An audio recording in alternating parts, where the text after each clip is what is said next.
সকাল সকাল ঠাম্মিকে স্যালাইন কেন দিয়েছে দেখতে হলে পুরোটা ব্লগ তোমাদের দেখতে হবে। ঠাম্মির কি হয়েছে সেটা জানতে হলেও পুরোটা ব্লগ দেখতে হবে। So hi everyone, welcome to my new blog. সকাল সকাল স্নান করে নিয়েছি পুজো দেব বলে। তো ঠাম্মির কি হয়েছে তো চলো তোমাদেরকে বলি পুজো দিতে দিতে। কারণ তো বললামই যে ঠাম্মির আজকে শরীর ভালো নেই, আজকে 3 দিন হয়ে গেছে শরীর ভালো নেই। প্রথম দিন থেকে ঠাম্মির পেট ব্যথা, জ্বর, কিছু খেতে পারতো না। আজকে নিয়ে 3 দিন হলো ঠাম্মির শরীর ভালো নেই। পুরো পেট খারাপের মতো হয়ে গিয়েছিল, বাইরে যেত, ঘরে আসতো, এরকম হয়ে গিয়েছিল। প্রথম দিন তো পেট খারাপের সাথে জ্বরও ছিল, তো দ্বিতীয় দিন একটু একটু করে ঠিক হয়ে গিয়েছিল, কিন্তু আজকে অনেক খারাপ হয়ে গিয়েছিল, যার জন্য ডক্টর বাড়িতে আসতে হলো। কিছু অ্যান্টিবায়োটিক দিল, তারপর স্যালাইনও লাগিয়ে দিয়ে গেল।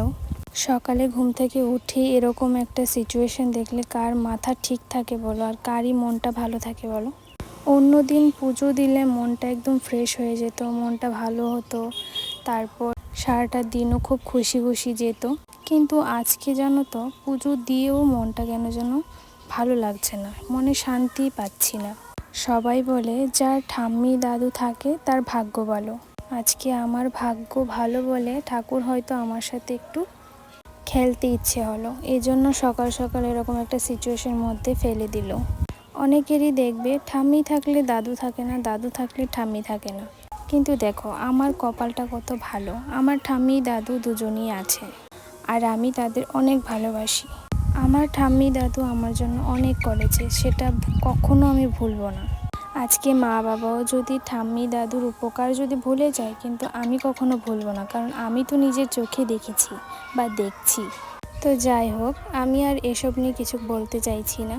ঠাম্মি দাদু যে জীবনে থাকাটা কতটা দরকার বা কতটা ভাগ্যবতী, সেটা আমি আমার না থাকলে আমি হয়তো বুঝতেই পারতাম না।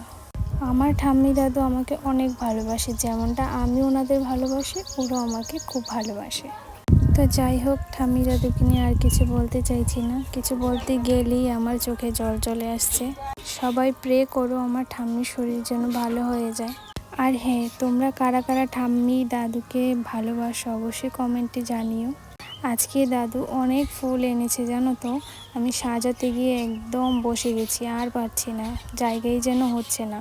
কোনোভাবে তাড়াতাড়ি করে সাজিয়ে ফেললাম খুব সুন্দর করে। তো তোমরা জানিও কেমন হয়েছে। তোমাদের সাথে কথা বলতে বলতে আমার পুজো দেওয়া কমপ্লিট হয়ে গেছে। তো তোমরা জানিও আজকের ব্লগটা তোমাদের কেমন লাগলো। আজকের ব্লগটা আমি এইটুকুই শেষ করছি, দেখা হবে নেক্সট ব্লগে। আর জানিও কেমন হয়েছে ব্লগটা। জয় গুরু সবাইকে, সবাই ভালো থেকো, সবাই সুস্থ থেকো, দেখা হবে নেক্সট ব্লগে। তো চলো, টাটা।